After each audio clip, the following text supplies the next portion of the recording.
Are we ready? We're ready. All right, folks, if I could have everybody grab a seat here real quick, we'll get underway. My name is Pat Christofferson. I am the clerk treasurer here at White Bear Township. I welcome you all to one of our very unique aspects of being a township, our annual meeting. It's my job to call this meeting to order, which we officially have. It's also, second thing I need to do is I need to find a volunteer from the audience who is interested in being our moderator this evening. Do we have a volunteer? We've got one. We've got Bob Kermis, who is interested in volunteering as a moderator this evening. I will need a motion from the floor to accept him as our volunteer. Can I get a motion? Motion? Can I get a second? Got a second in the back there. All in favor? All right. Thanks, folks. Bob, floor is yours. Thank you, sir.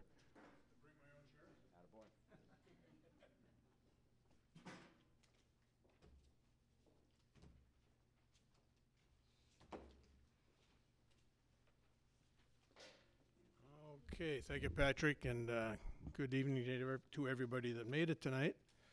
So the second item on the agenda that Patrick talked about was to select a moderator, which we have just done. My first item then is to declare that the meeting will be conducted according to Robert's Rules of Order. We probably will have a little bit of flexibility there, but that's going to be our guideline for proceedings. And we also will be keeping minutes for the meeting tonight. The town clerk has arranged for that function to be taken care of. All right, item 4 on the agenda is to approve the annual meeting agenda for this evening. It's the green sheet here. They were over on the table. If you haven't, let's see, if you haven't gotten one, I guess you're out of luck. I don't see any more over there. But we will follow this agenda. The next, I guess we have to have an approval then from the floor. And just a reminder now, as Patrick said, this is a town meeting. It's a little unique, and one of the features about a town meeting, annual town meeting, is that it's a meeting of the residents. It's your meeting. The town board is really not involved with this, other than as residents. So business conducted here is conducted by you, the residents. Motions come from you from the floor, and the votes are taken from the floor. So the first item that we need to approve here is to get a motion from the floor to approve the agenda. Okay, is there a second to approve that agenda? Okay, motion's been made and seconded. If there's no further discussion, those in favor, please say aye. Aye. Any opposed? We have approved the meeting. We do have a report that we're going to receive tonight from the Ramsey County Sheriff's Office. Before we do that, I would like to deviate just a little bit here. We do have some public officials. Need to approve last year's minutes. Oh, that was okay. Yep, I'm sorry. Somebody took my green sheet. I'm looking at the wrong one. All right, we have the annual meeting minutes for the 2019 town meeting. That was posted on the Township's website. Okay. I'm sure everybody read that, but we do need a formal approval of those minutes. Is there a motion to do that? Is there a second to that? Motion's been made and seconded to approve the 2019 annual meeting minutes. If there's no further discussion, those in favor, please say aye. Aye. Any opposed? All right. Okay. There are some public officials here tonight. Our state representative, Amy Wozlowick, where did I see her? Oh, there she is. I'd like to welcome her to the meeting tonight. Also, the Ramsey County Attorney, John Choi, is with us this evening. And our District Commissioner for Ramsey County, Nicole Frethen, is she here? Or is she going to be here? Okay, all right. All right, let's get back to the Ramsey County Sheriff's Office. So they do have a report for us this evening. They do that every year. It's always an excellent report, so I'm looking forward to it. And that, I'll turn the table over to you.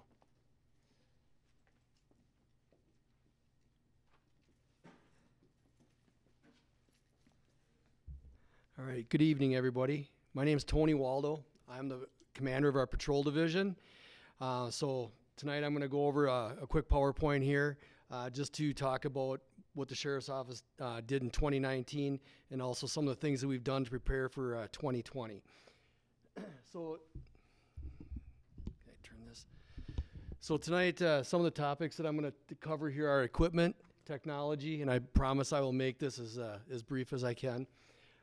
Crime statistics, community engagement, the coronavirus, opioids, fentanyl, and Narcan use, vaping issues, and our new office space here at White Bear Township Hall.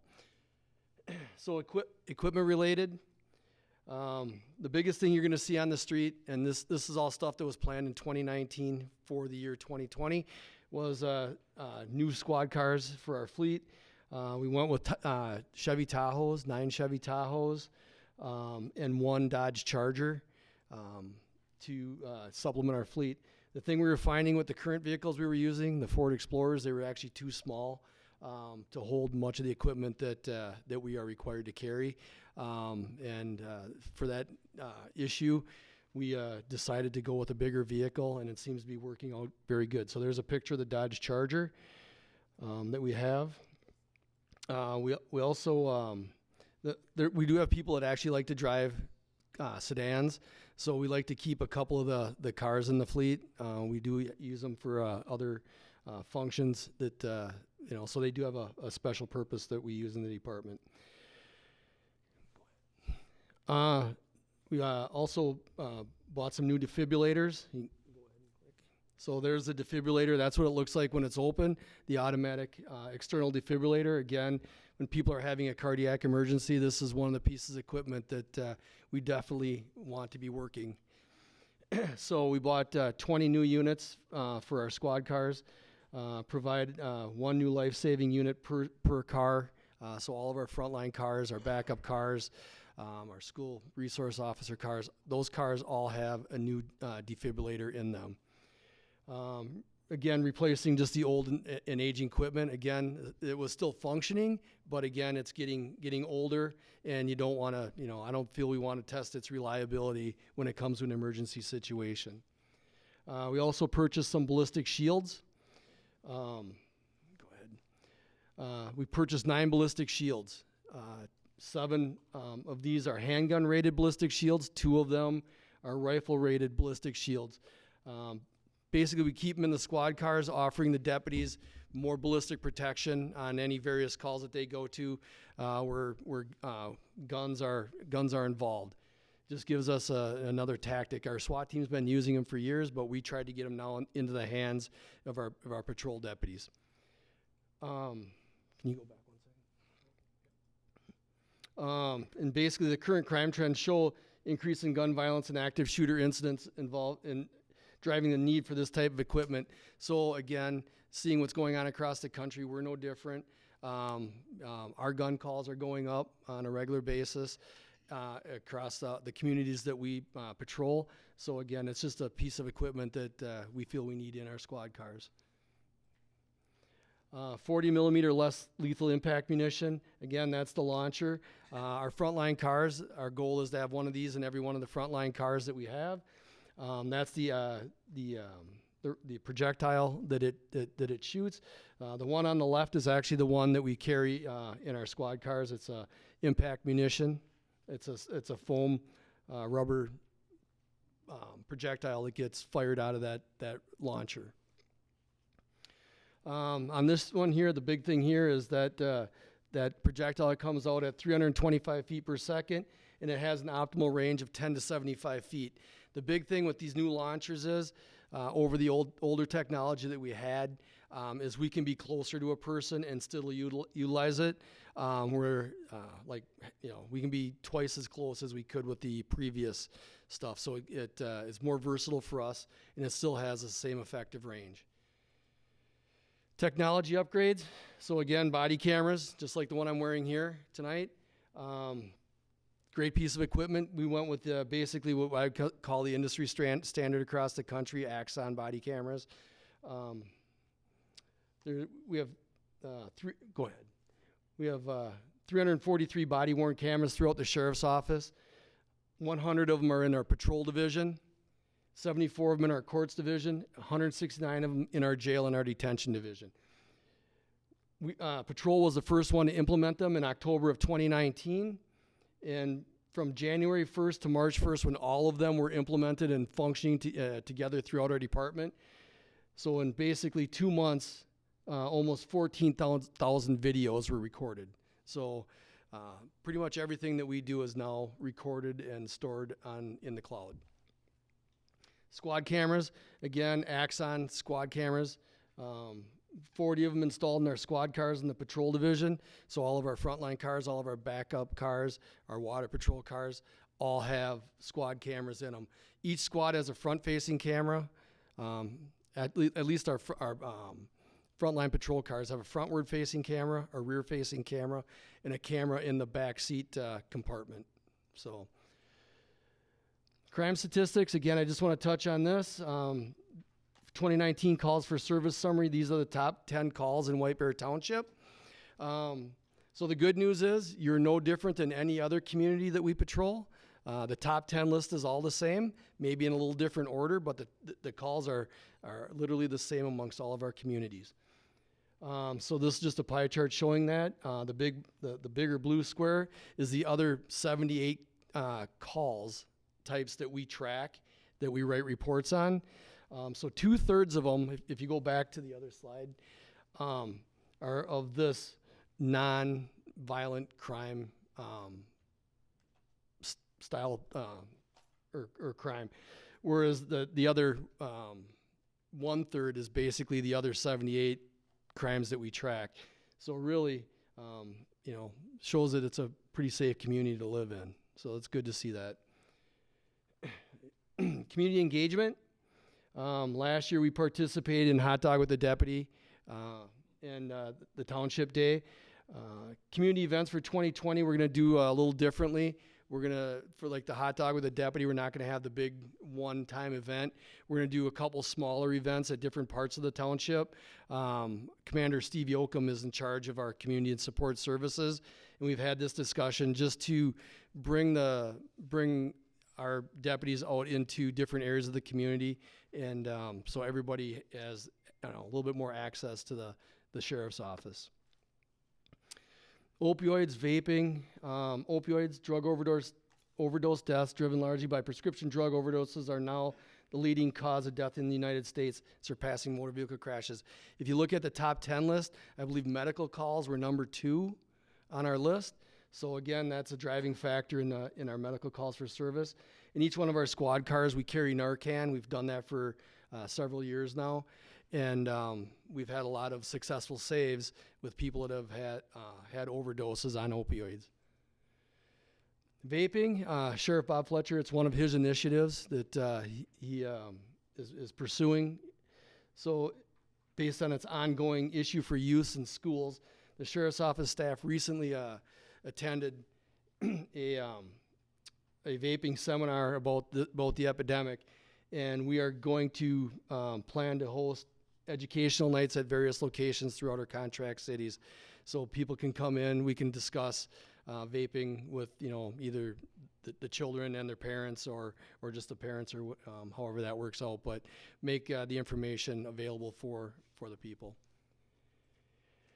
Coronavirus, again, it's a top news story here lately every night. Again, we're preparing for it as best we can. Really, we're putting basic protective gear in our squad cars for our deputies when they have to respond to a medical where this could be a possibility.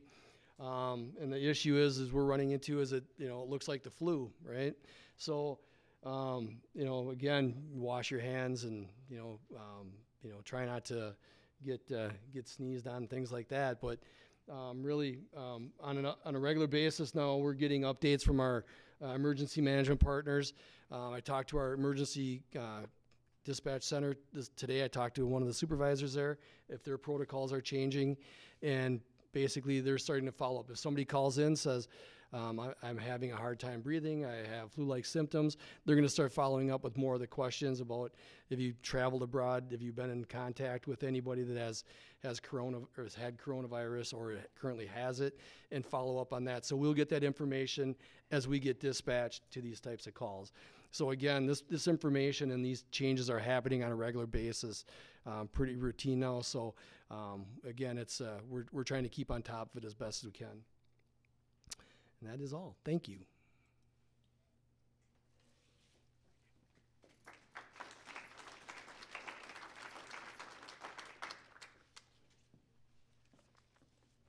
Well, thank you, deputies, for being here this evening. Are you going to be here for the entire meeting?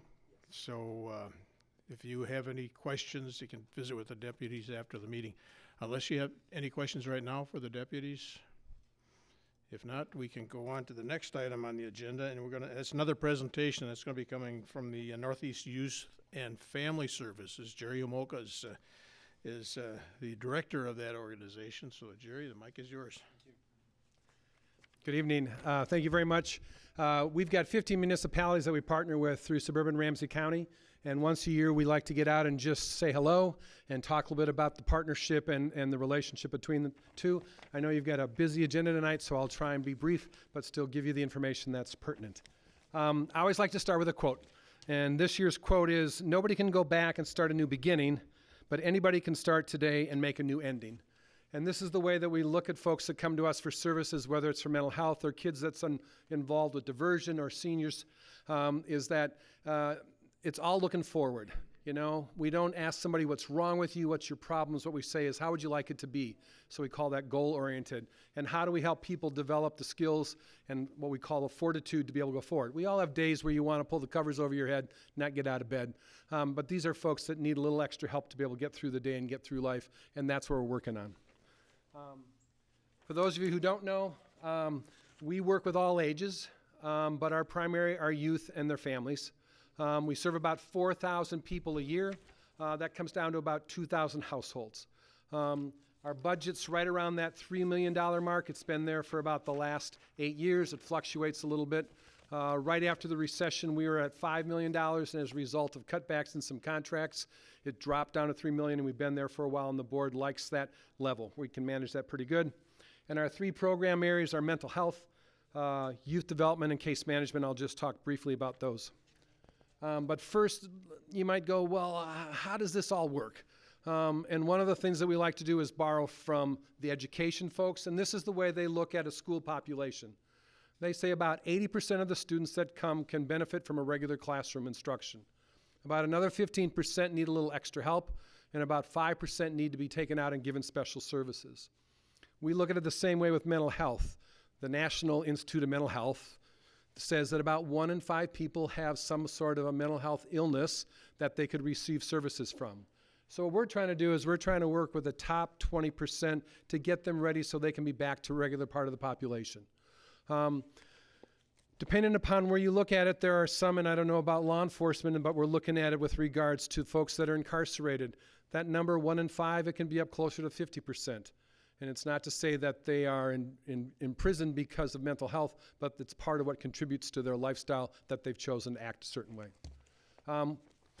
With us, with the two departments, with mental health, we provide services 3 ways. We've got 2 clinics, one here in White Bear Lake and one in Shoreview. We also do put therapists in schools. We are in 17 school buildings in the 3 different school districts, and this comes from the state. The state's saying, let's make it accessible for people to be able to get the services they need, so we work closely with the school districts. They also say, let's get rid of affordability as getting in the way. Not everybody has insurance or can afford the insurance or can afford the payments, and so we guarantee that all students can have services and their families regardless of their ability to pay. The third type then is what we call day treatment, and this is very intense for kids, kind of that 5% of the population. These are kids that are not functioning in the classroom, are not functioning at home or in the community. They're with us all day. Half the day is education, half the day is treatment. It's a year-round program. And so this is for kids that if they weren't with us, they would be hospitalized somewhere and still have to come back to the community. In terms of community services, diversion is how we got started years ago. When the communities came together to find a way to work with kids that were in trouble with the law At that time, what I hear, you'd be handcuffed, put in the back of a squad car and taken downtown St. Paul, and you'd wait there till your court date. And the Fed said, and the community said, there's got to be a different way to do that. And so we pooled money, which is how we got started 42 years ago, working with the municipalities.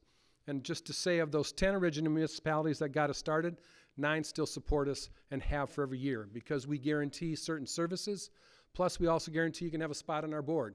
Scott McEwen is going to be a representative from the township on our board. So it's a really way of being a partnership rather than, we know what's best for you. We're just going to tell you what we're going to do, and we're going to do it. Diversion works this way. It's low offenses, first-time offenses. What we're saying is you can either go to court or you can work with us, and we work from a community perspective. First, we help kids understand they crossed the law. They did something wrong. You can't do that. But what we also need to do is we need to help kids say yes to something positive. And I'm just going to go on line of saying the reason just say no to drugs did not work is because we did not help kids say yes to something positive. They did wrong. They need to understand that, but we got to help them. What we're finding out with most of the kids that we're having trouble with, some of them are just what I call dumb decisions, and that would have been me when I was in high school. Wrong place, wrong time, growing up as a teenager. But what we're also seeing is a bunch of kids that are having trouble getting through life. And so we're working with them to find out what's going on, help them get a sense of connection. Some of them don't even know what they want to be when they grow up. So how do we help them begin to look at that? They don't have people in their life to help guide them with that. So how do we connect them with people in the community?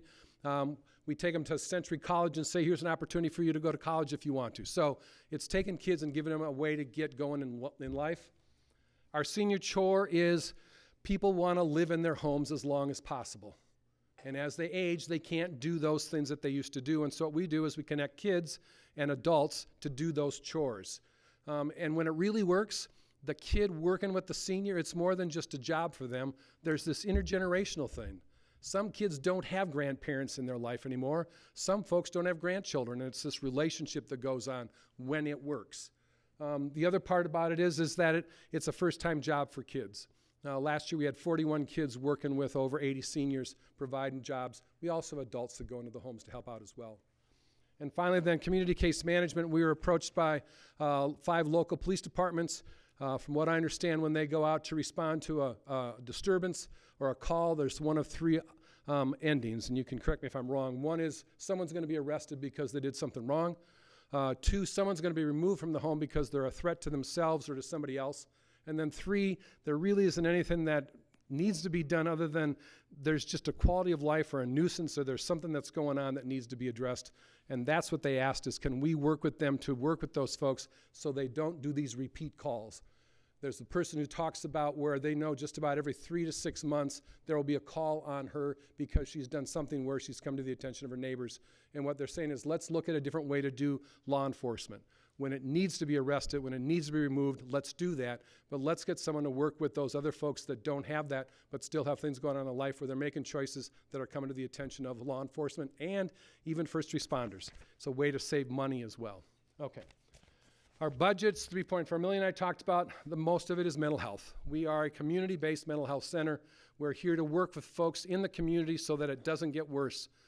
57% of all adults who have mental health illness starts in adolescence. So let's start young so it doesn't work with them and stays with them. It's a way to save money. Otherwise, the rest of it is just our community services and our admin costs. In terms of how our budget breaks down for revenue, the red line is contracts. A contract says we'll give you X number of dollars, you work with X number of people, and as you work with them, we'll reimburse you for it. It's just the way that business is done. So that's the red line, and what you've seen is we can't control what people are willing to pay for, and that has gone down. And so what we've said is we need to have fee-based, which is the green line, and that's some of our programs, but it's also we own our building in Shoreview, and we lease it out as a way to bring extra money in. We also do fundraising for that. So we have become more of a fee-based program than a contract-based, because if you were to look at 14, 13, and 12, that red line was just about off the charts. The world has changed with regards to how nonprofits are funded. Nobody pays for everything anymore. It's a combination of different pieces, and you folks are one of those pieces for helping bring services to your municipality. Next one, please. So here's what this partnership, this collaboration brings you. We guarantee that anybody in White Bear Township can have mental health, senior chore, or diversion regardless of their ability to pay. We also say then in terms of the benefits, we think that what we do is we get kids ready to learn. We don't teach them, but we help them out so that when they're in the classroom, they're ready to learn. And you might say, well, it's not my kid, it's not my grandson, it's not my niece, but if they're in a classroom where there is somebody who is disturbing the environment because of their mental health issues or behavioral issues, you're affected by it. So what we're trying to do is we're working with the schools, identifying people and providing the services so that there is a learning environment and so people can learn. In terms of benefits, can you just go back one, please? Just let me finish this off here. In terms of benefits, the effective workforce, we think we're getting kids ready to learn, which leads to them having a career. But what we also hear from adults is, if I'm at work and I don't have to worry about my family or my kid or my spouse, I can be more productive. So for the employer, it is a good worker that shows up and is productive when they're there. In terms of citizenship, this is not about voting from our perspective. This is about being something bigger than yourself. This is what you are tonight. You're coming here with your other residents because you believe in your municipality. And this is what we're trying to do, is teach folks you're part of something bigger. And the best way we do that is through community service. When I started this years ago, when kids were in trouble with the law, what they wanted us to do was give them a toothbrush, send them out in the streets, and clean the street with a toothbrush, because if it was horrible, they weren't going to do it again. And it didn't work, because what they did is they just got smarter and they didn't get caught. What we're trying to say is be part of something bigger. Go out and do positive community service. We have folks who go out and the kids go, I don't want to do this. The big one that we do is Feed My Starving Children, where they go make meals. And it's amazing how on the way home, when we talk about it, they go, well, that wasn't so bad. That was kind of cool. Do you know how many kids we're going to serve today because of it? They feel good about it. They change the way they look at themselves because they're being part of something bigger than themselves. Reduce cost to public. And I don't know the county, but what I hear the county say is, please take care of them in the community, because we're going to deal with the deep end services that cost more. If you can do it on the community level, it saves money. The University of Minnesota says, people smarter than me, for every dollar you put into youth work, it's $5 in return. Every $100 you put into mental health, an employer can see an $1,800 improvement in terms of productivity at work. So that's this investment of reducing costs. For leveraging services, for the senior chore program, we have to have a match. Your money helps us match to bring more services in. And then finally, the one that I don't put up there, but I think happens, is issues don't stop at boundaries. It's not that things that are going on, and I don't know if you see it with your patrols, it's not that you're just pulling over people in the township that live in the township, it's people from all over. There's something about this municipalities working together in suburban Ramsey County that is powerful. So let's look at numbers here. These are households, these aren't individuals. This is just for the township. In 2018, there were 39 different households that received services. You can see them there broken down. There's a dollar value of about 18 grand for that based upon industry standards. And what you did is you supported $19,000 to do that. Every year it grows or it wanes a little bit. When I looked at it, 2019 was lower. There were 27 different households for 12 grand, and still we asked for a little bit of an increase and you did it. If you look at it, mental health stayed up there. And what we're starting to see, and just please, let me just finish this. It used to be if you had a mental health illness, you were seen as there's something wrong with you. It was a character fault. And what we're starting to see, it's the same thing as diabetes or heart disease or arthritis or whatever. It's an illness, and how do we help people work with that? So there is an increase in people seeking services.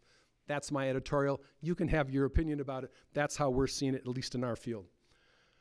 So I won't get into this a lot. If people are interested, I'd be more than willing to talk about it, how we now understand what's going on in people's lives as trauma. Trauma, what we mostly think about is PTSD from veterans who have had that horrible experience.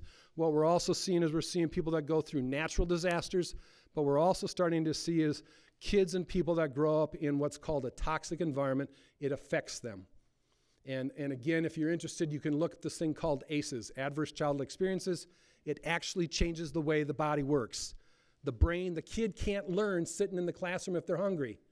The kid can't learn if they're sitting in the classroom worried about mom or brother or what's going on at home or what's going on in their life or when dad's going to get it, whatever. It affects them. And so what we're dealing here is what we're dealing with is called truancy.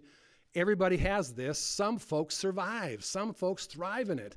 And when we look at it, the resilience is because of the protective factors. People in the community that believe in them, My guess is you've got somebody.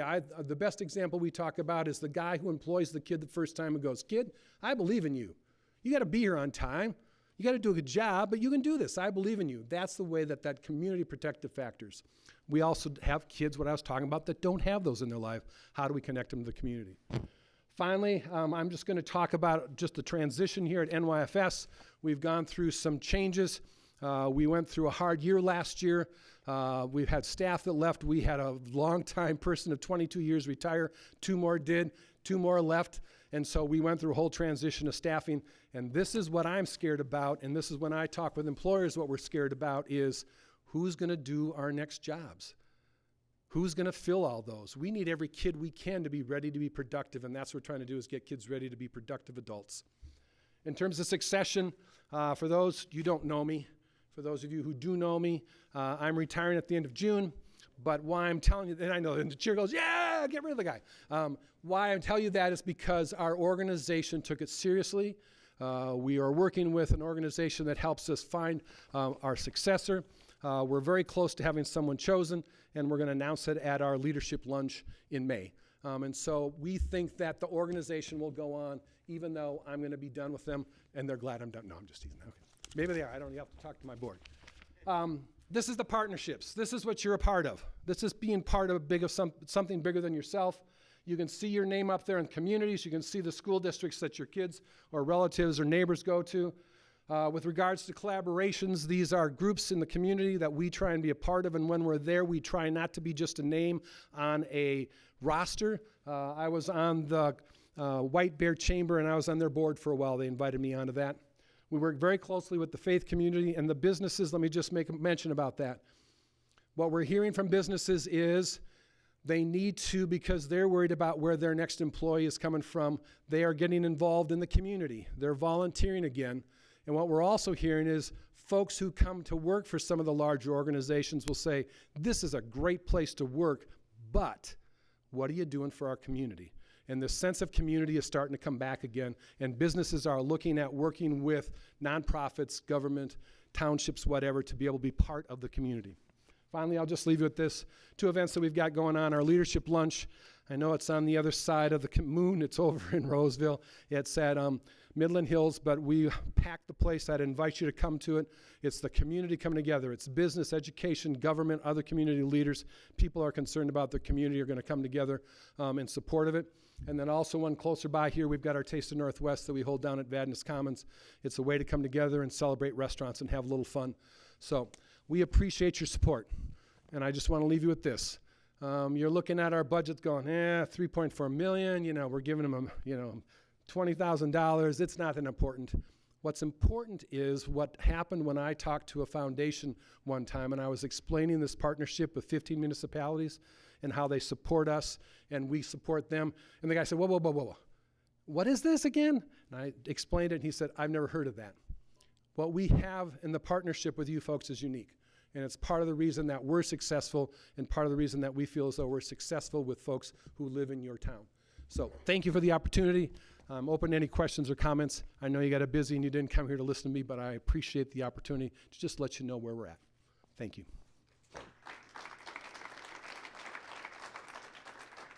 Thank you, Jerry. Did anyone have any questions for Jerry? Time for 1 or 2 quickies. Otherwise, let me back up on the agenda a little bit. I understand Nicole Fretham is here now. There she is, from the county.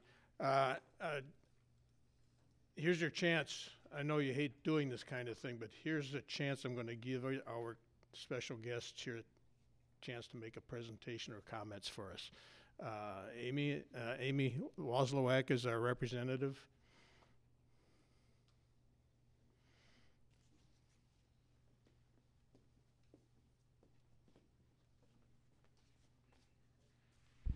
This is a lot taller than I am. Good evening, everyone. Thank you for being here. I don't have a fancy presentation, but I just wanted to give an update on some things that I'm working on at the legislature this session. A couple things. My 2 main kind of focus areas this session are on legislation related to water gremlin. So I am working on a couple of bills. The TCE ban is on the agenda again this session. Senator Chamberlain is carrying that in the Senate. And we are making progress on that. We have support of Governor Walz and his administration, so we are hopeful that that will pass this session. Also working on, I just had a bill up in Environment Finance today on requiring a public hearing. So MPCA to have a public informational meeting before they sign a stipulation agreement with a company. So Water Gremlin, part of the process last year was that Water Gremlin signed a stipulation agreement really quickly, and there was no chance for community input into what that money would go towards. So we want to have an opportunity for the community to offer some input into that. Also working on a bill to change the way that we measure emissions. Right now we rely on companies to essentially show us some paperwork that says what they're emitting, and there's not actually, for most companies, there's not actually a test of what's coming out of the stack. So what we're trying to do is require certain air permits to require that the testing is actually measuring what's coming out of the stack, and then requiring tests of certain companies that are using either really toxic chemicals or large amounts of chemicals. So we're looking at doing that. Several of my colleagues are also carrying other bills that impact some of the things we've learned. Representative Lee is carrying a bill to require public meetings for non-expiring permits. There are such thing as non-expiring permits, so we want to make sure that folks have an opportunity community members have an opportunity to weigh in on those things. I heard some really terrible testimony today from folks who are experiencing negative health impacts from some of these facilities that have these non-expiring permits, and they've never really had the opportunity to weigh in, so wanting to increase that opportunity. And then he's also carrying a bill to take into consideration the cumulative impacts of other facilities around where permits are being given. So they want to make sure they're considering all of the pollution that's happening in a given area to make sure that we don't have communities that are getting a lot more pollution than other areas of our state. Also, Representative Fisher is working on a couple of bills to do with lead. So trying to figure out the issue of Water Gremlin employees taking lead home with them. Right now, there's not clear authority in law of who has authority to make them clean that up. So we're trying to figure out who has that authority to figure out who can tell them to clean it up, because it's clearly an issue that comes from the company. OSHA has authority when they're in the company, but once they get outside of that, it's questionable. So we're working on that as well. And then also doing some work on lead standards. So our lead standard hasn't been updated in a while, and we're working to update that so that we have more guidelines around lead, so folks that are impacted by the lead, whether it's from Water Gremlin or other places, we have a better understanding of the health impacts of that, and make sure that companies are doing the right thing and not going above that standard. There's a couple other bills, I won't go into detail, but we're working on, that isn't my main focus this session. I'm also the co-chair of the Family Child Care Task Force, and carrying several bills that were recommendations from the task force to make some changes to state law to help family child care providers get in the business and stay in the business. And we're also looking at a significant amount of funding to actually do an entire rewrite of the licensing standards for family child care providers. They've been asking for that for a while, and we have some funding and we have some support from the Family Child Care Task Force to do that. So we're moving ahead on that as well. And I will leave it at that, and I will be around for a while longer if folks have questions. Thank you.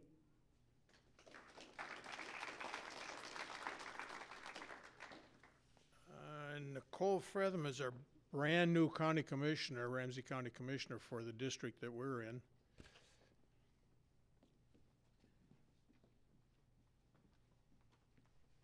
Thank you. I did bring a PowerPoint because it helps me remember everything. I am your new county commissioner. I was elected in November, so I've been sitting in this seat for a couple of months. Hi, Russell. How's it going? Also on the ballot again this fall because life is really fun and exciting. So I am at Ramsey County. So the county tends to be a hidden form of government for a lot of people. So just wanted to share what we do at the county board and what we're doing at the county. Our vision is a vibrant community where all are valued and thrive. The vision, mission, goals are something that is set by the board, and it helps guide all of our policy making and the work that our employees do at Ramsey County. Move ahead. How Ramsey County is structured is into 4 service teams, so we do a lot at the county. Human services delivery is a big one if you look at health and wellness, so community corrections, but also financial assistance, public health, so we're really busy with public health, and we've got a little update on COVID-19 already, but also economic growth and community investment, so we've been working really hard on establishing an economic development team so that we're working more closely with our cities and townships to help build economic growth. But that's also where you'll see things like libraries and parks that we manage. And as public works is a big one, roads, and there are a couple of road projects coming up here in White Bear Township in the next year. Information and public records, and then safety and justice, where our partners at the Sheriff's Office and the County Attorney's Office work as well. So next slide. We do have a lot of data available. A lot of people ask questions about what's going on in the county, and we try to get all of our data as open and transparent as possible. So feel free to check out our open data portal. If you have questions or can't find something, you can also reach out to me directly. My information will be at the end of the slide. So what I do as a county commissioner, I represent the constituents on the county board. So when we are making policies, I want to make sure that the voices of folks from White Bear Township are heard, as well as the rest of my district. I do represent all or part of 9 cities and townships in northern Ramsey County. So Mounds View, the pieces of Spring Lake Park and Blaine that are in Ramsey County, Arden Hills, Shoreview, North Oaks, Vadnais Heights, Gem Lake, and White Bear Township. So there's a big spread, but please feel free to reach out anytime. I also represent the county on numerous boards and commissions, as well as within organizations for county commissioners like the Association of Minnesota Counties and the National Association of Counties. We work to shape the future of the county by setting our vision, mission, and goals. We hire a county manager and supervise his work directly, and he brings in the organization that helps accomplish our goals. We oversee issues and needs, as well as managing the budget. And then I also provide constituent services. So again, encouraging you to reach out anytime, because we can help you navigate some of the bureaucracy of the county. So these are the outside boards and committees that I serve on. You'll see a lot of them are child-based. I do come with an early childhood background and policy work there. So excited to do that, but also Conservation Minnesota, interested in the environmental aspects as well. You may know my colleague, Victoria Reinhardt, who represents White Bear Lake proper. She is an environmental giant, so hoping to continue to learn from her and build that portfolio as well. So for 2020, some of my priorities are promoting partnership and effective governments with local leaders. One of the reasons I'm coming out tonight and to many other city council meetings to let folks know who I am, what I do, and how I can be of service to you in the community. Also ensuring that we are continuing to focus on our goals of community engagement, especially on issues. I know we've been doing work around water groundland, and Representative Wasilwick has just been our leader on that, and I also appreciate Commissioner Reinhardt stepping in on that while the District 1 seat was empty. Also doing some engagement work around flooding issues that we're seeing in the Shoreview area, but that's something that could also come over here to White Bear Township, because I know you've got some issues with drainage, especially around Bald Eagle Boulevard. And then expanding both my own breadth and depth and understanding of the county board as I continue to learn how to do the job and do it well, but also to expand other people's understanding of what the county does. So some of those strategies, I do have an email newsletter. We send out an update about every month. You can sign up for that on the county website, and I'll have the link in later, so you should have it in your board packet. Presence at community events. I also do open office hours at least 4 times a month, so I'm somewhere in the community. I'm hanging out, no appointment necessary, just come on by. For White Bear Township, I try to go to Tamarack Nature Center, so I do stick to Ramsey County facilities, and Tamarack Nature Center is our favorite one, so we'll be by Scoots the Turtle, so come on in and say hello. We have an office, so the staff, Nancy Larson is my secretary, so if you'd like to get on my calendar, you don't want to come to office hours, you just want to make an appointment with me, I'm happy to see you for coffee or lunch or something like that, so just reach out to Nancy. She also schedules for Commissioner Ortega. And then my aide is Sheena Denny. She's here tonight as well, and she helps. Hi, Sheena. We didn't intend to match, it just happened. One of us should have changed. But she also provides policy and constituent support, so she can help you as well. We try to tag team and make sure nothing falls through the cracks. And then I just wanted to call out a few important issues here in the county. The first one, of course, is COVID-19, so you got a good briefing on that. Wanted to reassure you that we have been preparing for this for weeks. We set up an incident response center practice a couple of weeks ago to kind of walk through what it would look like when we got our first case. When we got our first case, we were ready to go, and we are checking in daily with our partners at the Department of Health and with the CDC. So for you all, make sure that you are making reasonable precautions and taking care of yourself. So that means no handshaking, wave, Vulcan, hello. Cover your cough, wash your hands frequently. Make sure you have medications, a couple of weeks of medications, your prescriptions on you. Other than that, just be really cautious, and general good hand hygiene is the safest thing to do. You don't need that much toilet paper. I don't know what you're going to do if you ran out. Projects. So many of you may know that County Road H2 right out here is up for some resurfacing this year. There was an open house held on March 4th at Tamarack Nature Center. There, I put the link to the website on there where updates will be. If you didn't get a chance to go to the open house and you want more information, check out that link. If you still don't have what you need, reach out to me. I can get your questions answered. The other big road, South Shore Boulevard, we are working with our legislative delegation. There's some bonding requests in the mix to try to finish that Lake Links Trail.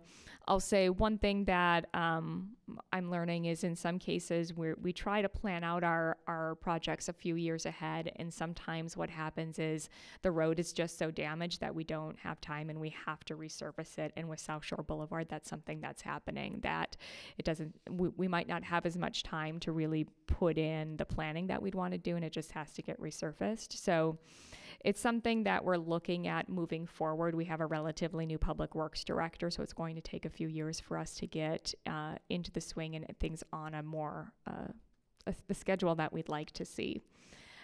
So that's all I've got for you tonight. Open to questions or comments, and then my contact information below. You can sign up for the newsletter on the District 1 website. If you just search Ramsey County District 1, we should pop up, but the link is there for you as well. And like Representative Waswick, I'll be over here hanging out unless someone has an immediate question. All right.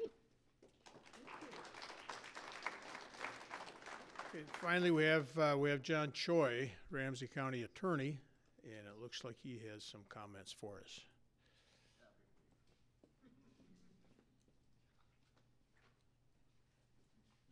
Well, good evening to all of you.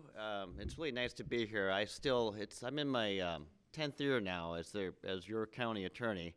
And I still very much believe it is a real honor and privilege for me to be able to do this work. You know, I wasn't born in this country. I was born in Korea. And my family came over in 1973. I was 3 years of age. And I think for my parents, it's very surprising for them that all of this was possible to be in a position that I am today. And it really is truly an honor to do the work of being the county attorney. It's an important job, and there are times where this job is really hard. You got to make some really tough calls.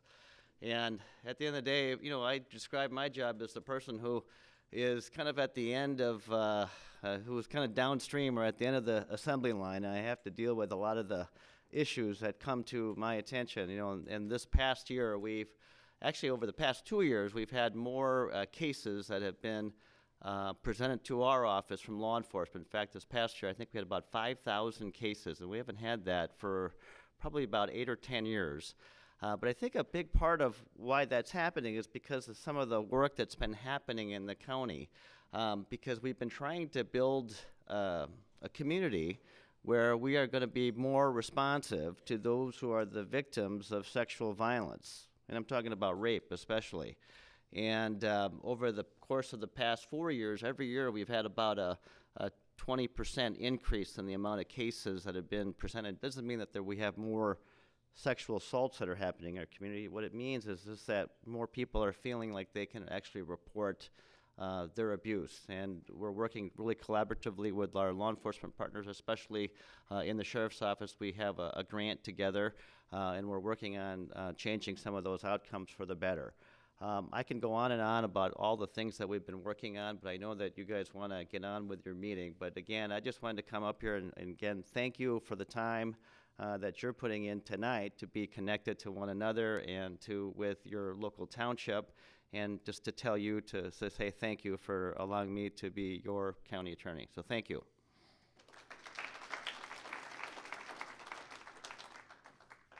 Thank you, John. John, are you going to be around for a while in case? Okay. So if anyone does have questions, visit with John after the presentations. And the next one of those is going to be from Perry Peterson with the White Bear Food Shelf. Here's Perry. Mike's yours.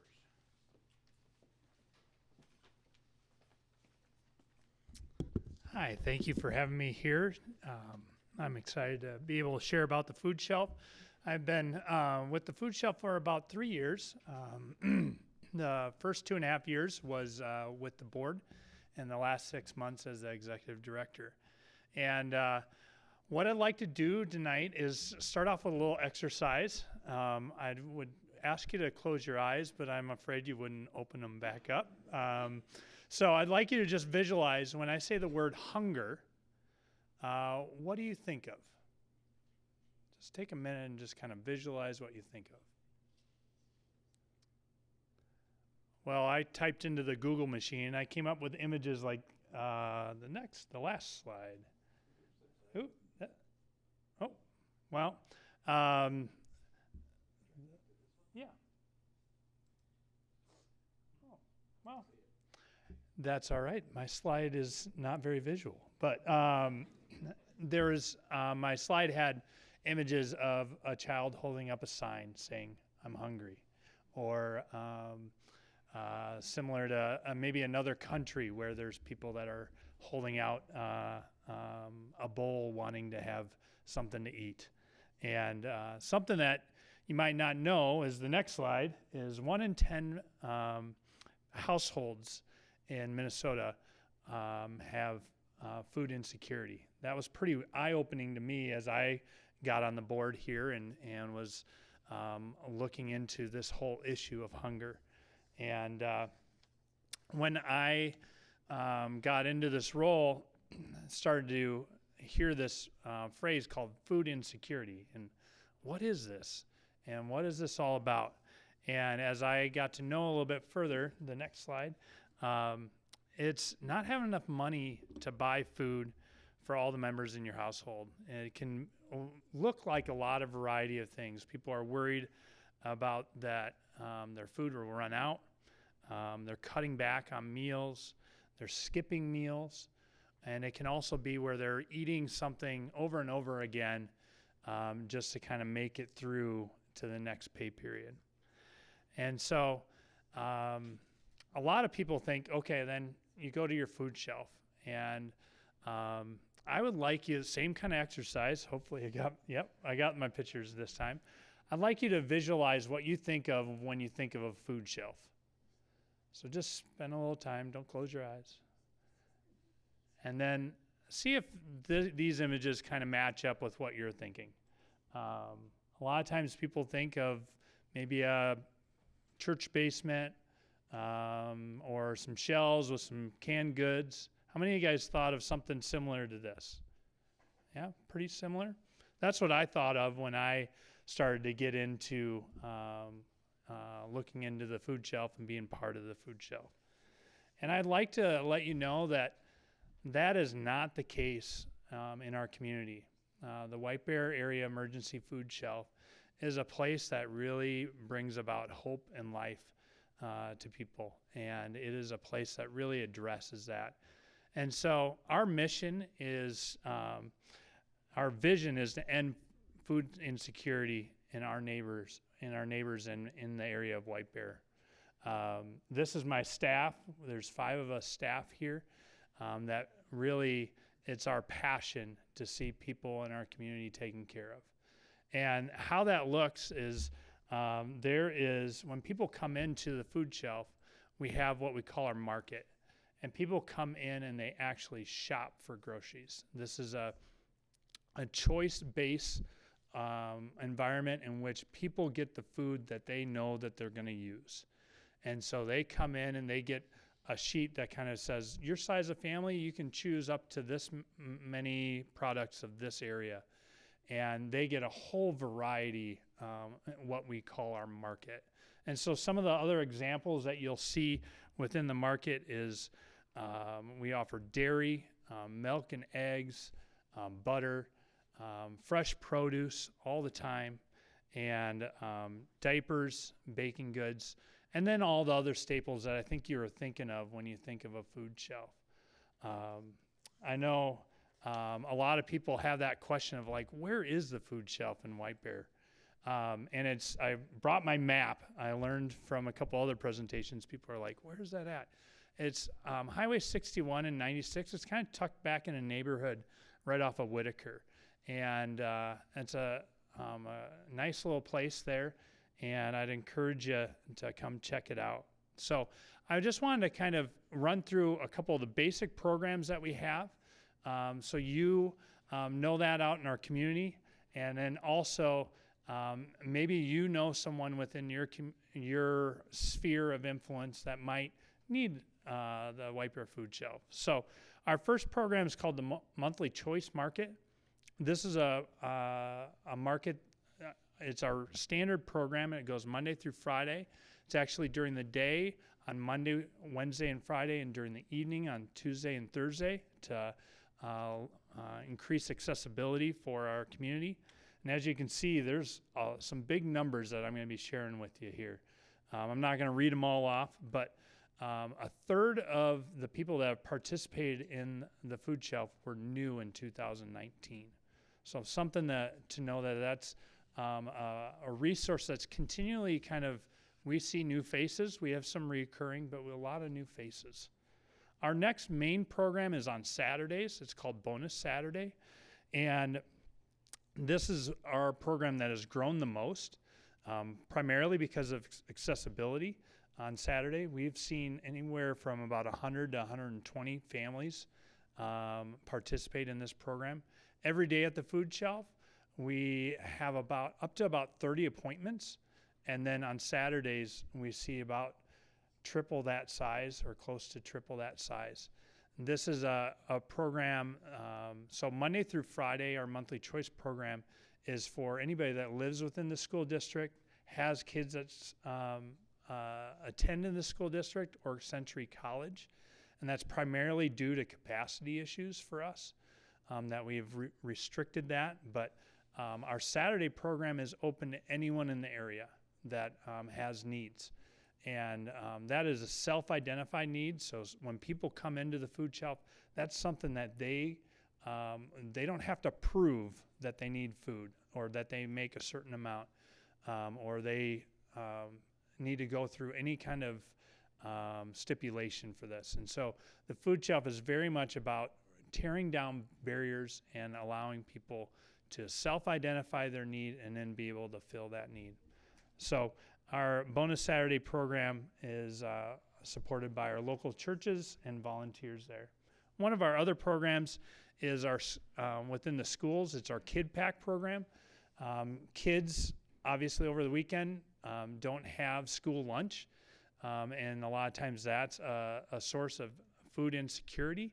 And so on Fridays, we go ahead and put together a pack, what we call our Kid Pack, and that has some things for kids to eat over the weekend. And so that is something that's worked through all the schools within the White Bear School District, and then that's discreetly put in their backpack and they're able to take home.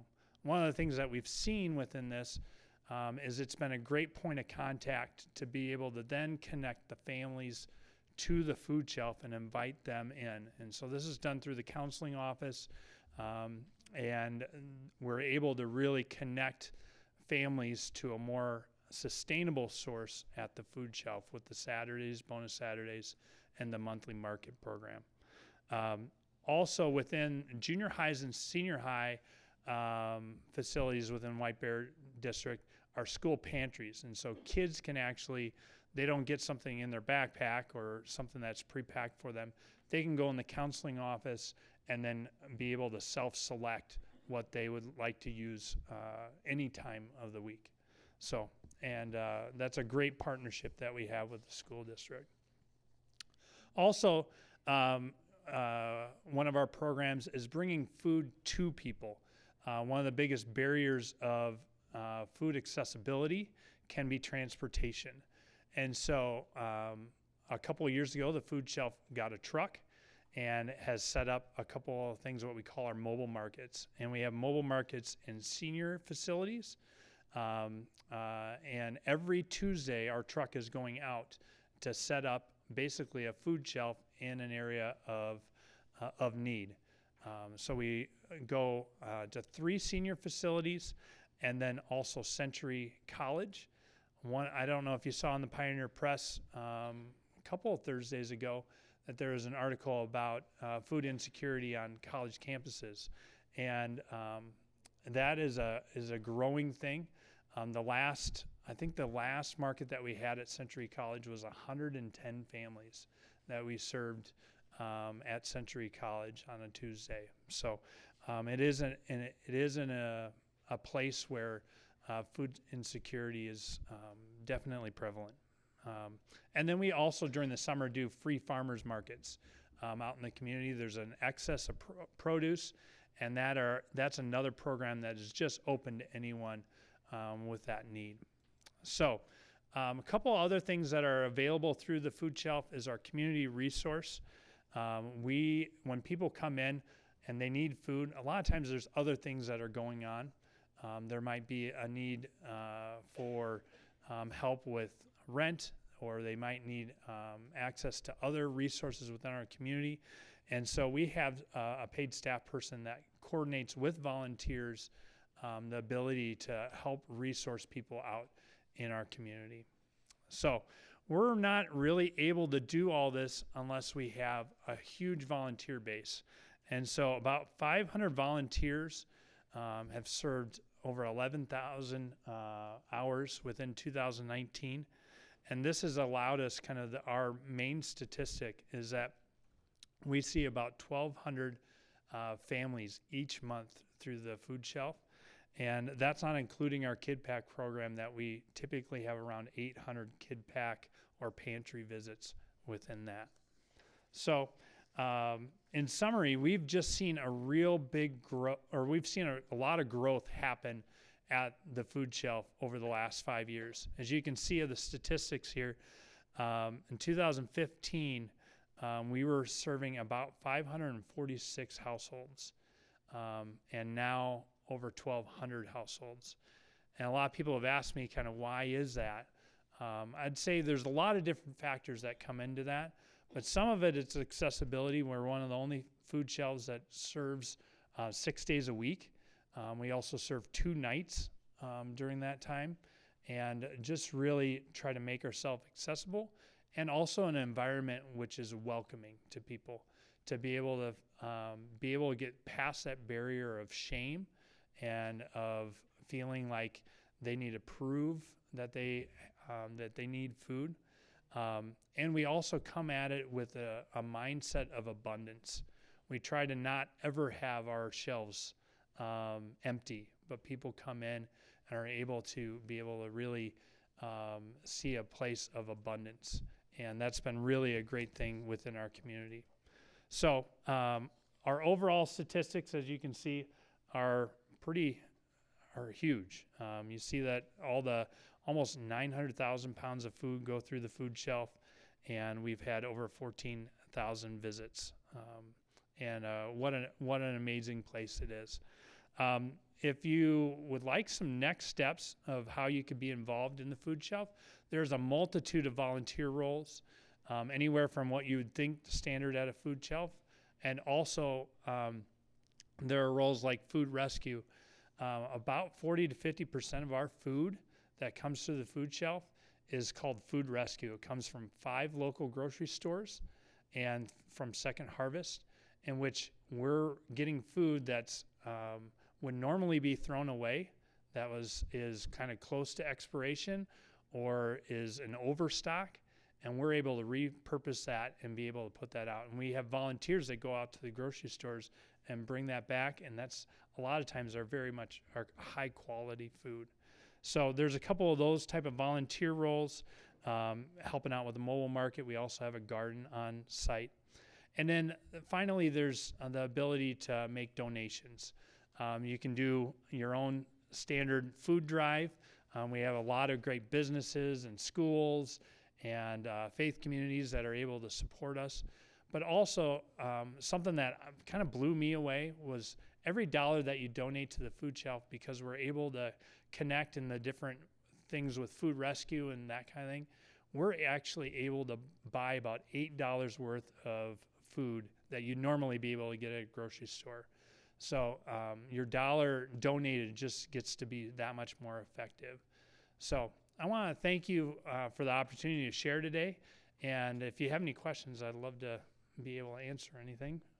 Yeah. I was in the other day. Yeah.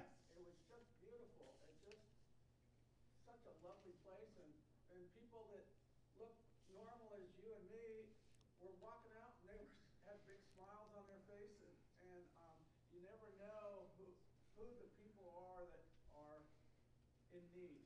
Yeah. And I was really glad that the popcorn that I ordered didn't go to waste, because I ordered a bunch of popcorn and it wasn't what I wanted. Yeah. Yeah. Well, thank you for your donation. Yeah, it was great to have you there. Yeah, it is a place where we people come in with a lot of things going on, and this is a place where we're really able to meet one of those very simple needs of food. Any other questions? Well, thank you. I'll stick around, and if you have any other questions, I have also some literature that if you'd like to have any more information about the food shelf. Yeah, thank you.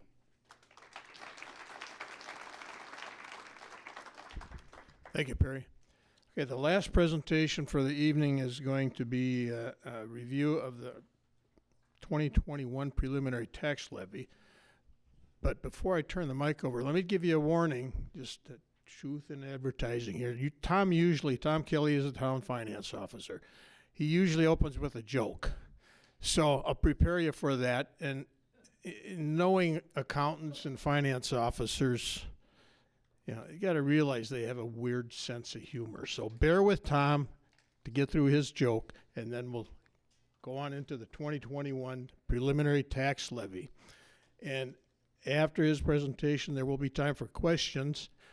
Two things we'd like to ask from you is go to the mic and ask your question at the mic. We are being recorded on cable TV, so it helps the people at home to hear what's going on. And also for the township record, we need to have your name and address in the township. So with that, Tom, I'll turn it over to you and your joke. And with that build-up, I have bad news. I do not have a joke.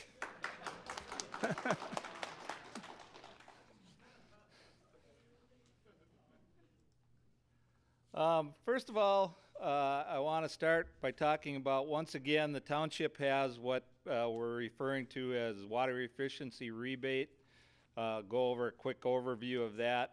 And then I'll review our 2019 financial information. Even though it's not final yet, we're still working on getting final numbers and getting our audit completed. But I'll kind of go over the highlights of that. I'll highlight our 2020 budget that we're currently in, and then go over our 2021 preliminary levy. The water efficiency grant, once again, we've gotten a grant from the Met Council. It's actually a 2019-2022 grant program. We received $36,300. The township has to come up with a 25% match for that. And what that'll allow us to do is we can get rebates for water efficient toilets. We've got about enough money to do 200 of those. Clothes washers, the Energy Star, the energy saving, water saving washers, we've got enough money to do about 24 of those. Irrigation controllers, putting on rain sensors, those sort of things on your irrigation system if you have it. We have enough money for about 12 of those. And then new to this year's grant, we have what they're calling sprinkler head bodies. It's basically replacing your water sprinkler heads with more efficient heads for the sprinklers. We got enough money to do about 10 of those. And then also the grant will pay to have your irrigation system have a audit to see how efficient it is and if it's all working properly. And we've got enough money to do about 10 of those. Basically, the grant will give you a maximum of $125 on your clothes washers if they meet the Energy Star, and 150 on the water sensor bodies, 150 on the irrigation audits, and then 200 on both the water sensor toilets or the controllers. And that's a maximum. So if you don't spend $200, you'd get prorated share less than that. As I said, we have enough to do about 200 on the toilets. Right now, we've given out about 25 already on the clothes washer. Again, we had enough money to do about 24, and we've already issued 14 of those, or have 14 of them applied for. And then the irrigation stuff, we haven't had any applications for that, but as summer comes up, I'm sure we'll start getting those. People are requesting this money, so I guess the safe news would be, if you're interested in getting one of these rebates, get it in quick, because once the money runs out, it's gone. In total,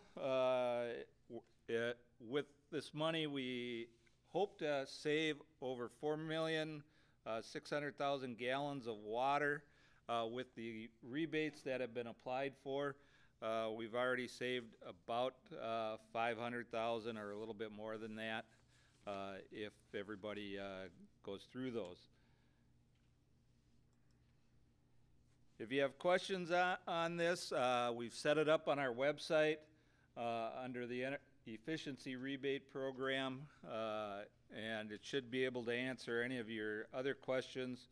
And then Karen Edson, our receptionist, she is actually handling the grant. If you needed to, you can call her. That's her phone number, or you can email her. And we did have handouts and information on the table over there if you are interested.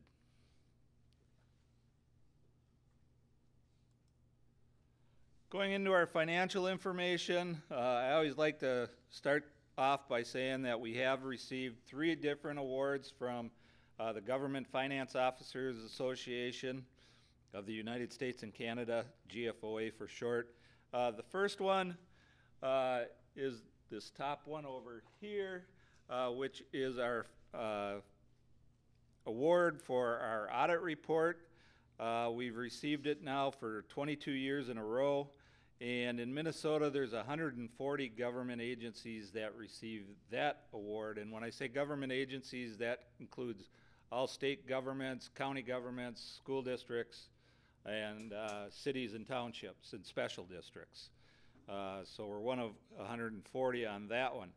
The White Award is for the popular report. You should have received that in your water bill in late fall. It's just a summary of our audit report. And we've received that award the last 4 years. And there's only 16 government agencies in Minnesota that receive that award. The bottom one is for our budget document. We received that award for 18 years in a row, and we're one of 25 government agencies in Minnesota that receive that award. And in Minnesota, only 14 governments receive all 3 awards. So we're in rare company there. As I said, for 2019, we're still trying to finish up all the numbers and get everything prepared. The audit firm of MMKR will be doing the audit starting next week and should have the report done in April or March. We're required by state statute to have it completed by June, and we will definitely have it done by June. Once it is done and approved by the town board, it will be available on the town's website.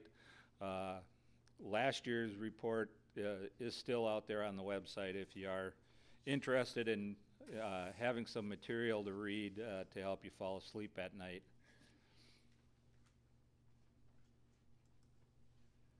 Getting into some of the numbers, so far, total revenues for 19, total up to just over 4,420,000 in our operations. We had a budget of 4,231,000, just over that. So our revenues did come in a little bit higher than what we had budgeted, which is a good thing. Property taxes, unfortunately, still account for the majority of our revenue. For last year, it's right around 76%. And we actually collected 99% of what we levied. So you and all your neighbors are actually paying your property taxes. So that's a good thing. A lot of our other revenue sources came in just slightly above what was budgeted to get us over the total. On the expenditure side, we had a total expenditures of just over $4 million.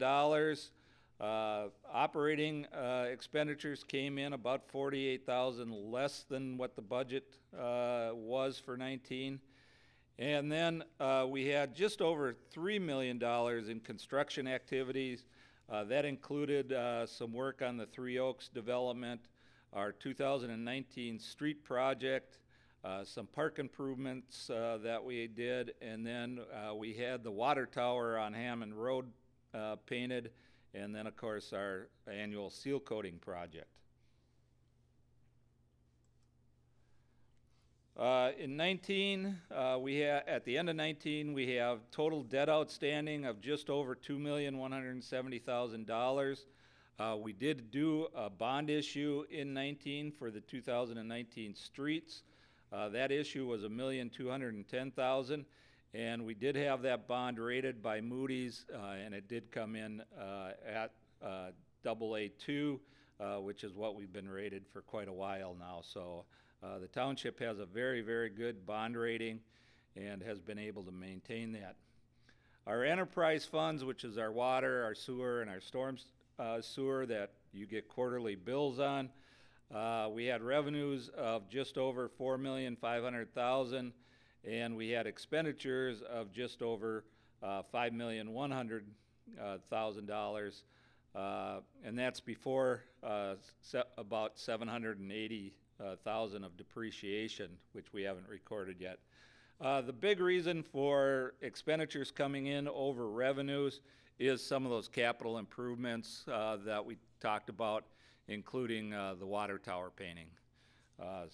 So our revenues and our expenditures, whether or not they are above revenues in the enterprise or below, really depend on the type of projects we're doing that year. Moving on to the 2020 budget, we held the annual budget meeting on December 10th of 2019. At that meeting, residents approved a property tax levy of $3,662,778, which is what we presented at that meeting. And then the residents did recommend a 2020 budget, with the town board did approve at their next meeting of $4,488,213.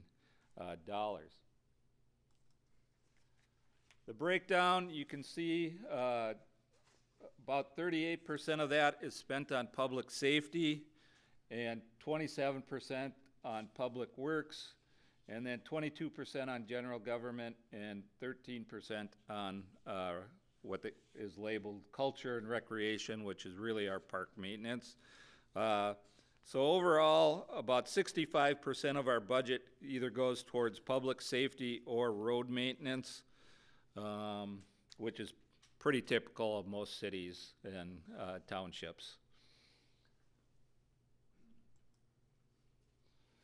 It is a balanced budget using conservative revenue estimates. That's why we're able to show you, like in 19, where our revenues came in slightly above what we had budgeted, so we used conservative estimates.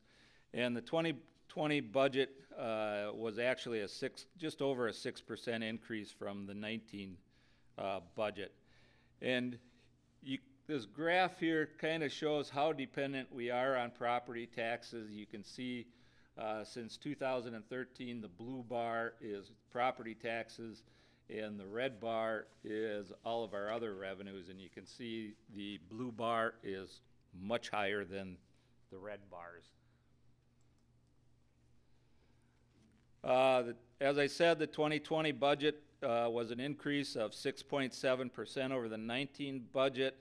Our general government department, which is things like elections, recycling, the town administration, that increased just over 2%. Our public safety activity, which is police, fire protection, and code enforcement, building inspections, that grew just over 7.4%. And then our public works activity, which is street maintenance and vehicle maintenance, but mainly street maintenance, grew almost 12%. And again, that's due to some of the capital improvements that were done there. And then our park and rec activity actually decreased 1.3%, and again, some of that is due to the park improvements that were done in 19 compared to the improvements that were done in 18.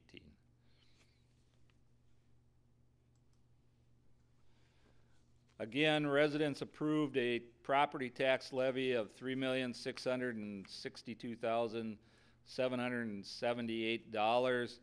That's an increase of 7.63% from 19. And for the first time since 2015, we actually had a levy to pay back some bonds, and that was for the 2019 bond sale that we had to fund the 2019 street projects that we did. The town's tax capacity increased over 7% to just over 15,400,000. It's the highest our tax capacity has ever been, and because of that, it resulted in a tax rate of 21.752, which remains the third lowest in Ramsey County. Again, the 2020 budget and our 10-year capital improvement plan can be found on the town's website and our Facebook page. So that brings me to our 2021 preliminary levy. Again, as in the past, what we're proposing tonight is the worst case scenario. We use conservative revenue estimates and what we think is our worst case expenditure case. As in the past, the levy can be lowered after tonight, but it cannot exceed whatever is approved tonight. So tonight is the highest that it possibly can be once you've approved that. The 2021 budget and final property tax levy will be presented at the annual town budget meeting, which right now is scheduled for 7 p.m. on December 8th of this year, and that's again at Heritage Hall as it has been in the past. As I said, the levy can be lowered after tonight, but it can't go above whatever is approved tonight. And here, going all the way back to 2010, you can see the red bar is our preliminary levy that's been approved at this meeting, and then the yellow bar is what has been approved at the budget meeting in the fall. And you can see it's always been considerably lower, so we're hoping that'll be the case with the 2021. So right now, the 2021 tax levy is proposed at $4,647,207. It's an increase of about 8.06 from the 20 preliminary levy. And it's determined based on our 2020 budget amounts and our 2019 and 18 actual revenue and expenditures, plus some inflationary adjustments or some other adjustments that I'm going to go over. For 2021, our rental and animal licenses, those are 2-year licenses, renewable in even years. So they won't be renewed in 2021. So that actually decreases our revenue approximately $26,100. We left state and county aids at their 2020 amount, which really isn't a big deal because state aid we get $14. So I don't know if we reduced it much. I don't know what we'd have to cut. Fiscal disparities, which is a revenue sharing on commercial property. I increased that just slightly, just over $1,000 to basically round it up to $305,000 from 2021.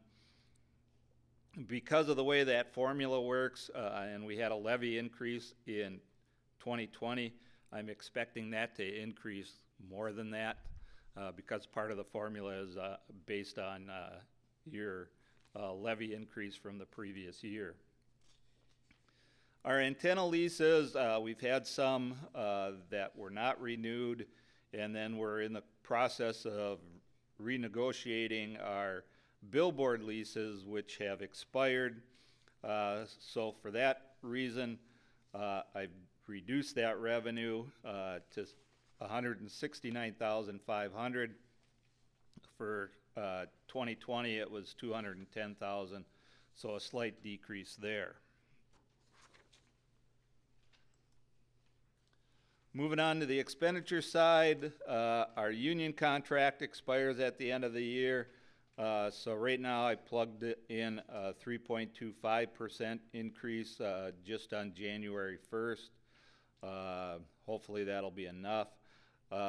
In 2020, we have a full-time planning, code enforcement, public works administration position that will hopefully be hired here in the spring. If that goes as planned, next year we'll have to budget for the whole year of having that person on board.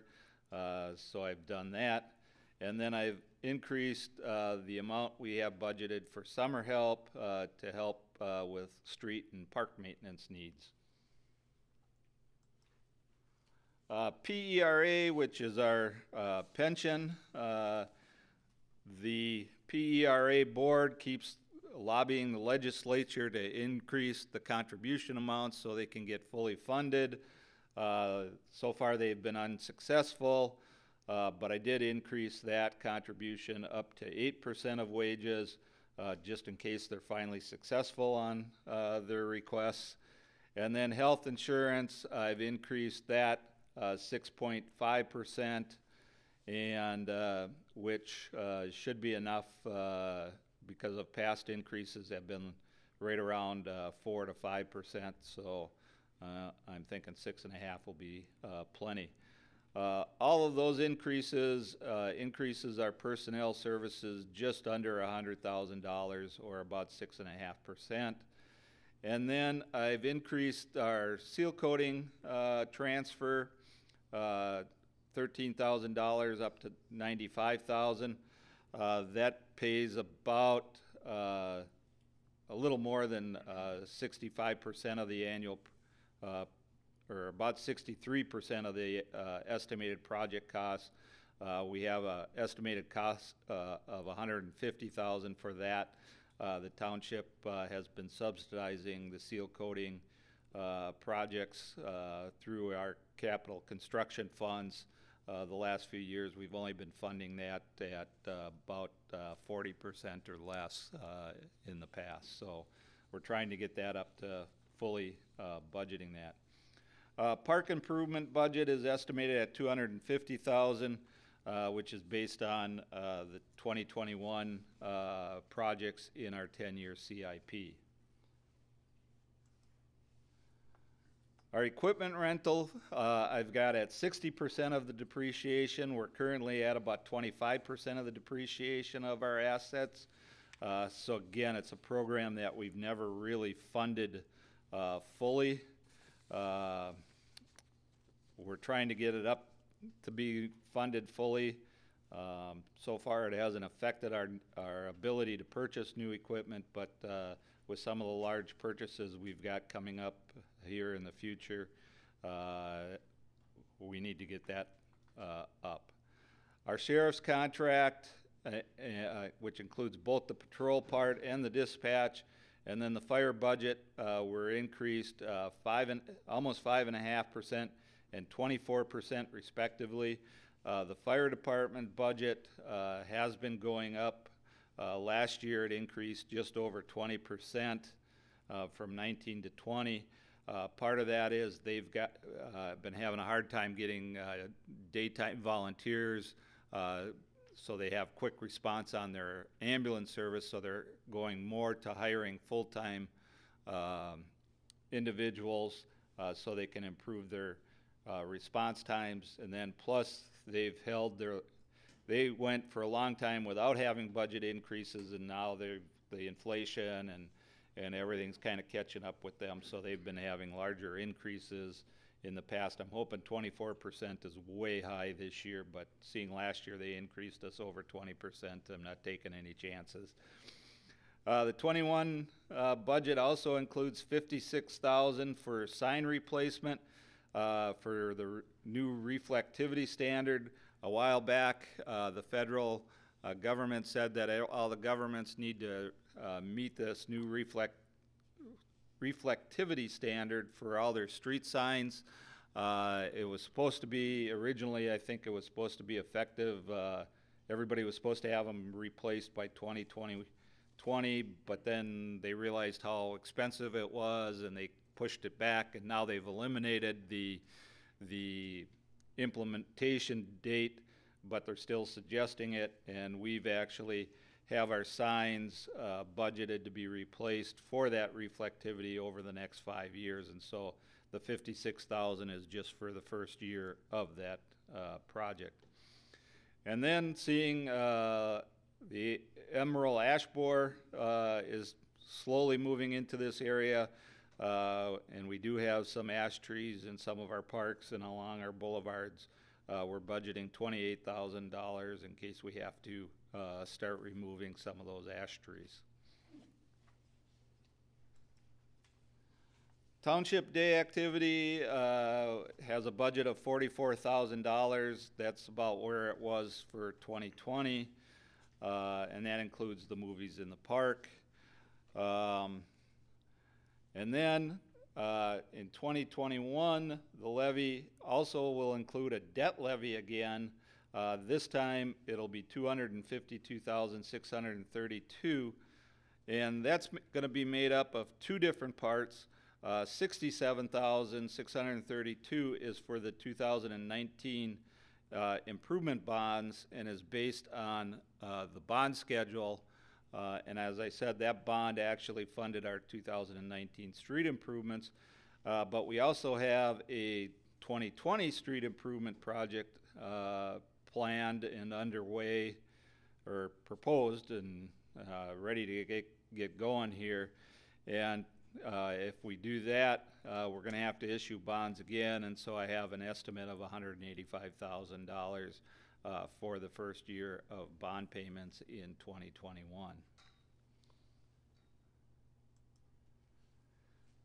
So that gets us to the 2021 preliminary levy of $4,647,207.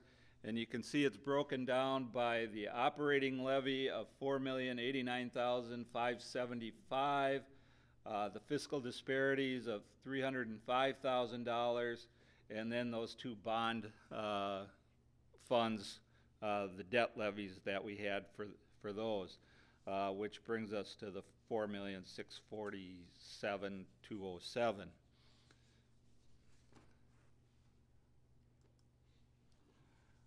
If you use the tax capacity for 19 of 14, just over $14 million. We'd end up with a tax rate of right around 27.90. Last year when we did the budget, we had it estimated at, or when we had this meeting, we had it estimated at 268, so a slight increase.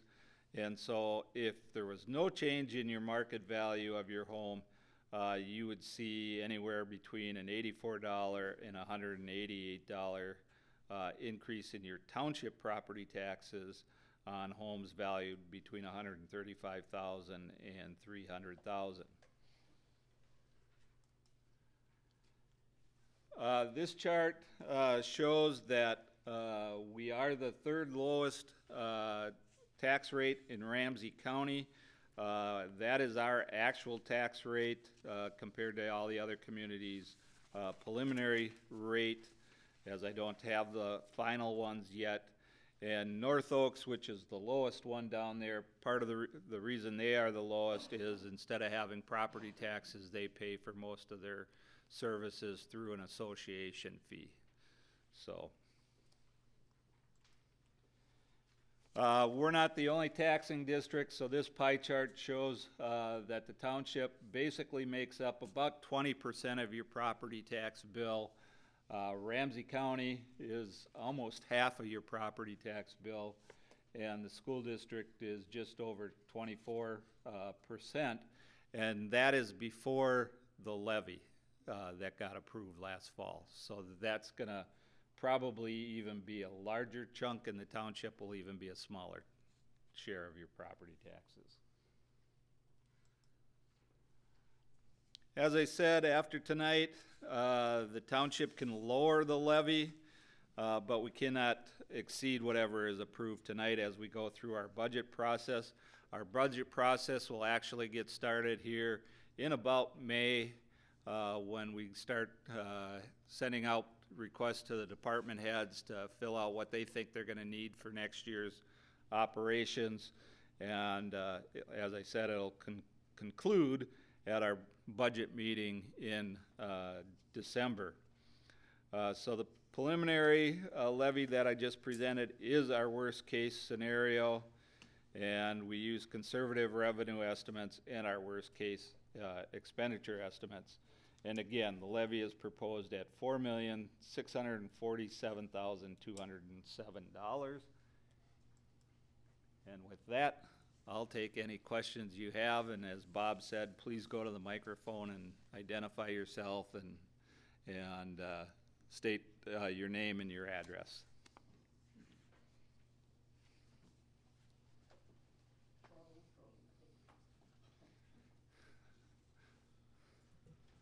Hi, I'm Russell Diedrich. I live at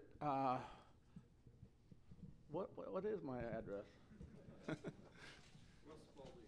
5335 Bald Eagle Boulevard West. And I was at a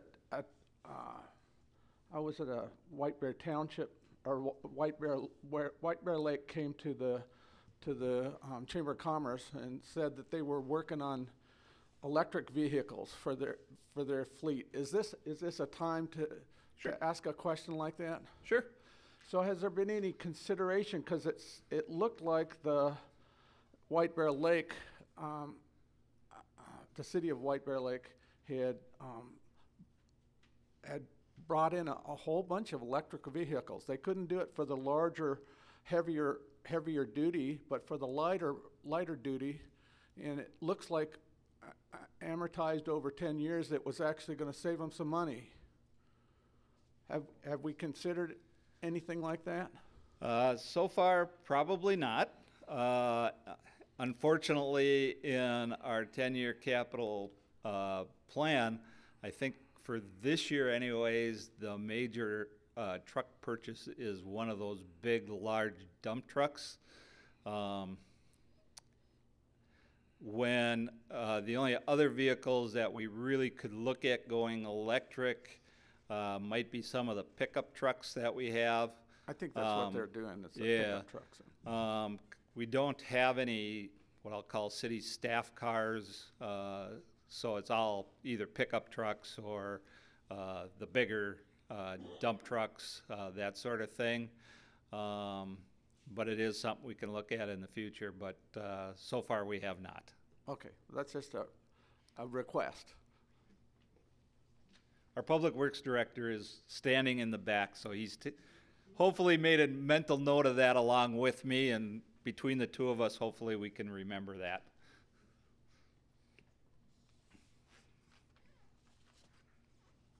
Okay, I'm Ralph Tilma. I live at 4294 Oakmead Lane. So I'm looking at your DIP levy of $252,632. Am I understanding this correctly, that you're gonna go out and sell bonds to raise that money? The question is, are we gonna issue bonds to raise money to pay for our street projects? Yes. The short answer is yes. We don't have the money to fund all the street projects without going out and borrowing that money. Right now is the perfect time to be borrowing money because interest rates are so low. In fact,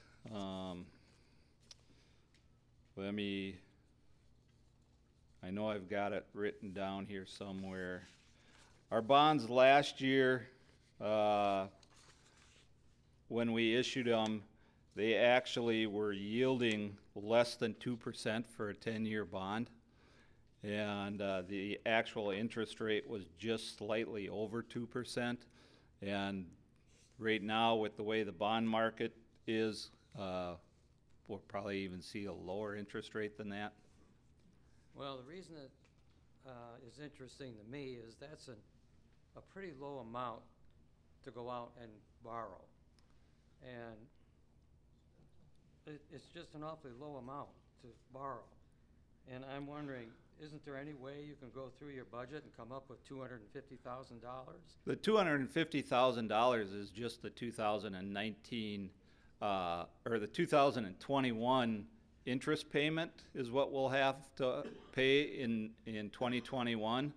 We're going to be issuing a bond of over $3 million. Okay, I didn't see that in here.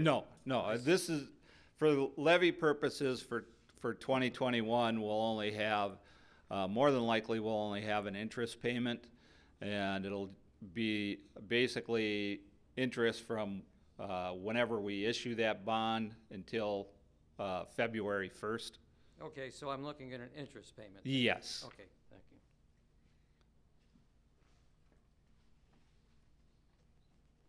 Other questions? Seeing none, I will turn it back over to Bob.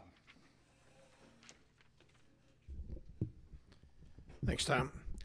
So the action item that is being requested tonight is, as Tom described, is for an approval of White Bear Township's proposed 2021 preliminary property tax levy in the amount of $4,647,207. So we'll need a motion to approve that recommendation. Motion's been made. Is there a second? Second. Motion's made and seconded then to approve the proposed 2021 preliminary property tax levy at $4,647,207. If there's no further discussion or questions, I'll call the question. Those in favor, please say aye. Aye. Any opposed? The ayes have it. That motion is approved, or that request is approved. All right, with that, there's two more items we have to take care of. The first one is to announce the location and date of the special town board budget meeting for next December. And the staff has identified two dates here. One is December 8th, 2020, 7 p.m. at Heritage Hall, and Heritage Hall is at 4200 Otter Lake Road. And in the event of inclement weather or other interruptions that would prevent that, there's a backup date of December 10, 7 o'clock, 7 p.m. at Heritage Hall, 4200 Otter Lake Road. Is there a motion to approve that meeting schedule? So moved. Is there a second? Yep. Any questions? If not, those in favor, please say aye. Aye. Any opposed? That motion passes. The next item then is to schedule the next annual meeting, what we're doing right now, for 2021. And staff has come up with a couple of alternatives here to be finalized, I guess, at a later date. First option is Otter Lake Elementary School right here at 1401 County Road H2 at 7 o'clock. Or if there's a conflict there, then it would be Heritage Hall on 4200 Otter Lake Road at 7 o'clock, 7 p.m. on March 9th. Or both of those locations would be March 9th, 2021. Did I confuse that enough, or is there a motion to approve that? Is there a second? Second. Motion's made and seconded for the annual meeting time and location. Those in favor, please say aye. Aye. Aye. Any opposed? That motion is approved. So we've gone through all of the regular business items. There's space here for other business. Is there anything else that anyone would like to bring up? Questions, suggestions, proposals, comments? Yes, please. Mike Meyer, 1408 Brandlewood Road. I was just wondering, is anybody else concerned about this bus that they're trying to pass for White Bear Lake? This mass transit? Are you talking about the rush line? Yes. Okay.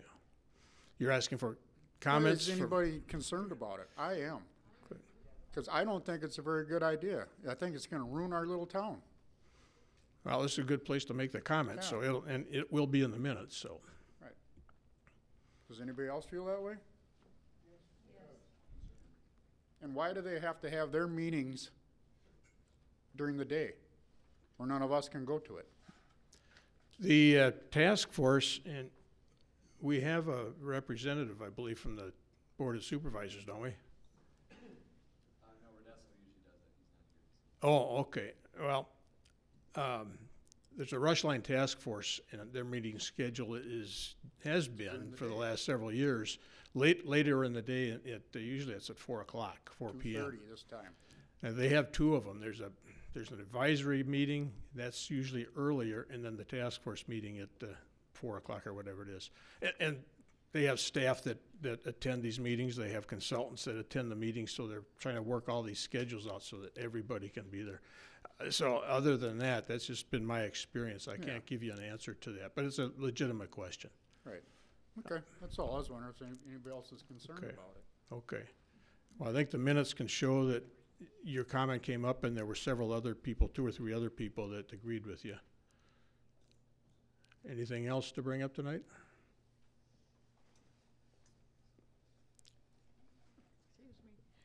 Lonnie Kay at 5955 Otter Lake Road. What is really going to happen with the roundabouts that have been rumored for Centerville Road and County Road J?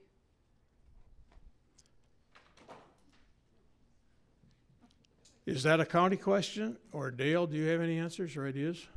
So on County Road, the bonding project? They're talking about a roundabout project. Can I come up and Yeah.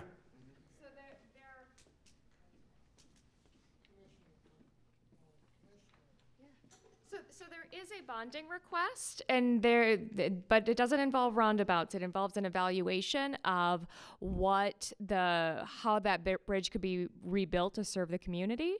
So there is no plan. The bonding request is to create a plan, and I doubt roundabouts would be a part of it because one of the pieces we're tracking is the amount of manufacturing in that corridor with Schwinn, and that a large semi-tractor trailer carrying that equipment can't go through a roundabout, so that wouldn't be an effective solution for there.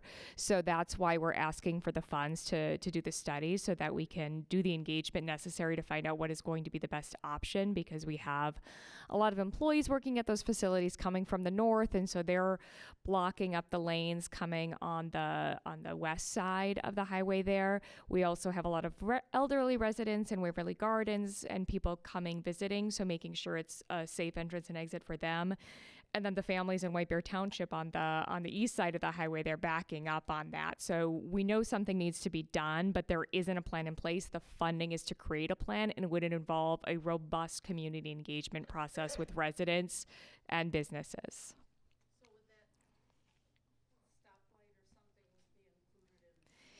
Yeah, so definitely looking at stoplights. And the plan is, I think it would be as soon as next year, there will be temporary stoplights put in to try to mitigate some of the traffic dangers for people backing up on the highway. My understanding is that the soonest they could get those in is next year.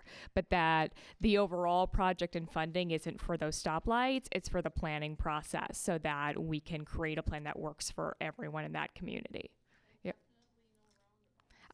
So there's a community engagement process. So talk to your neighbors if you don't want roundabouts. I don't see that happening, certainly on the west side of the highway because of, and that's more the North Oak side, because of the manufacturing.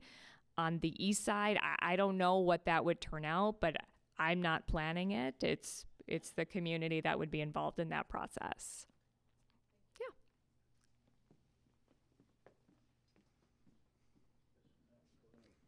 If I may, I'm Kevin Hallbach, 2654 Suzanne Circle, new to the township. We had the luxury of choosing where we could live. We did a lot of research. I didn't believe your numbers. They were too good. I didn't believe the process I'd heard about. It seemed too fantastic, having moved from Minneapolis. This is my first opportunity to attend a meeting. It's all true. My wife is delighted, and now I am as well. And I thank you for all the engagement. Well, thank you for your comments. Welcome to White Bear Township. And I think a lot of other people would like to agree with you. Thank you. Yes? Well, this is an item that's been kicking around for the last 60 years and has never been resolved. Jerry Nelipinski, 5418 Prospect. I have got an eternal lake on my intersection between County Road H2 and Prospect. And right now, in the weather today, it's slippery out there. There's more potholes in that counter. And I am afraid these kids going to school in summertime, or in wintertime rather, are going to get hurt at that intersection. And that, as you said, 60 years we've been dealing with that, and nothing has been done. We had the Ramsey County meeting here a week ago, and there was a lot of conversations that, well, it's between us and the township. Okay, township, there it is. Get it done, please.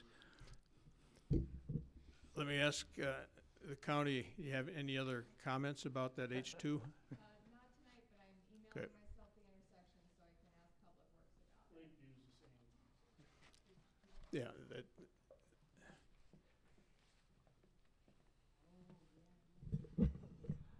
Russell Diedrich again, 5335 Bald Eagle Boulevard West. I remember my address this time. Since moving on the lake and building a house, I really enjoy Bald Eagle Boulevard, and I've heard that there's almost no way to make it a one-way and put in a walkway around. But has there been any work on slowing the traffic down, putting in medians, or doing any of the other mitigation that you can do so that, because I think there's a lot of people that just use that as a shortcut. Now, I don't think that as many people travel down there need to be traveling down there. If we could make it a local deliveries only or something like that, so we don't have the boulevard being a major thoroughfare. Okay. Well, I think you have representatives from the Sheriff's Department here. They're tuned into those kind of issues, so they're aware of it, and I think this is a good reminder for them to take back to the office. And I do know that during the last few years there have been some efforts to put some control features, signs, digital signs. Well, I know we got the speed digital limit signs, and I think they've Beyond helped quite a that, bit. No. Beyond that, I have to ask staff or the board if there's anything else going on to answer the question. Right Okay. now, there's just a lot of potholes, so that's slowing people down and making people not want to drive around there. So maybe you should just dig those down a little bit deeper, and then it'll. Because I know I don't even want to drive around there. I go up Summit over to Stillwater so that I don't have to go do the jitter down the street, down the road there. So anyway, I'm open to working on that. I have a stake in it, and I know a number of the people around the lake that are interested in that, and we'd like to make that, because there's so many people walking around the lake, and it's such a beautiful experience, and I would just like to make it be more graceful, so people weren't having to dodge big trucks or speeding cars. So Sure. Okay. Well, that's also a county project being scheduled, right? Right. Bald Eagle Boulevard. It's on the schedule, but my understanding is that it's just to resurface, like it wasn't supposed to be part of our plan in the next year, but because the road condition is so poor, they have to fix it. But we haven't had, because it wasn't in the plan, there hasn't been the opportunity to plan for a better restructuring. So that's my current understanding of the work that's being done. Well, Yeah, 'cause this is a good event to sort of clarify. There's some real concerns about the condition of Bald Eagle Boulevard. the water, it's actually standing water, which is, I think, a lot of the problem is like the water isn't being efficiently taken care of there, so. Okay. And I had talked to our public works director about that and mentioned, because I am aware of those water issues with you and other constituents, that it's pretty rough out there, and the walking conditions are very poor. And I mentioned that, in the plan, we would put it out there and have a robust engagement process and go through that, but because it wasn't in our plan at all, but we just did every year, there's an analysis of the roads, and that one came up as just Yeah. so bad it has to be fixed. They're not able to do the full And investment. It's just the re-covering, right? I look out and I have two big oaks, one on either side of the street. So I'm probably not wanting to make the road a lot wider. It would probably ruin some part of my view. And so I know it's a really testy issue, but I hope we can come up with something so that more than just the lighted signs. Those have been good, though. I think that makes a big difference. It's a And start. thank you for doing that. Okay. Anyone else?